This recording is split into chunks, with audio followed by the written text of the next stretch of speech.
Aš neturiu svajonės. Vaikai, o kokios jūsų svajonės? Apkeliauti apie pasaulį? O, Dieve mano, apie atostogas vaikų darželėje. Gerų darbų padaryti. Dabar svajoju, kad noriu surasti laiko poilsiui, daugiau poilsio, nes šitame darbe trūksta laiko pasportuoti, ko irgi labai trūksta ir pasilgstu.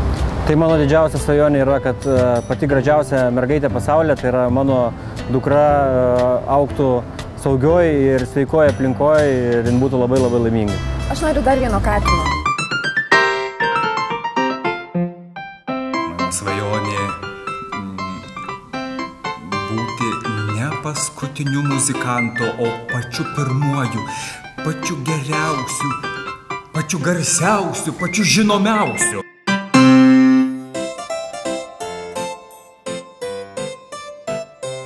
O apie ką tu svajojai, būdamas mažas? Galvoju, užauksiu, pradėsiu dirbti, uždirbsiu pinigų, prisipirksiu limonado ir batono. Svajojau tapti verslininkė didžia.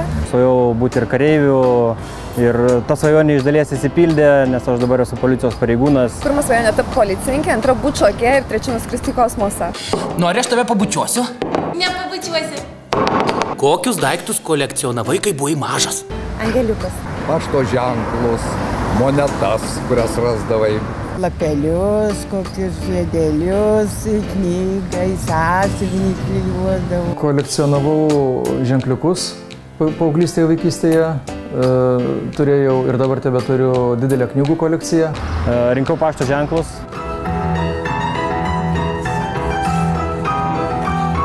Kokius daiktus kolekcionuoji dabar? Tapęs policininku pradėjau kolekcionuoti policijos automobiliukus. Dabar kolekcionuoju gražias akimirkas, nuotraukas su savo šeima. O kas gyvena jūsų cukrinėje?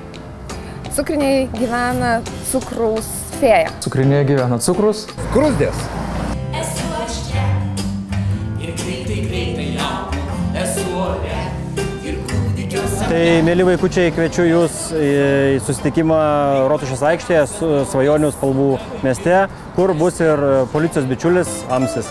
O mes vaikų svajonės rinksime spektaklyje. Šokis puodynėje arba svajonių storulis. Pasimatysime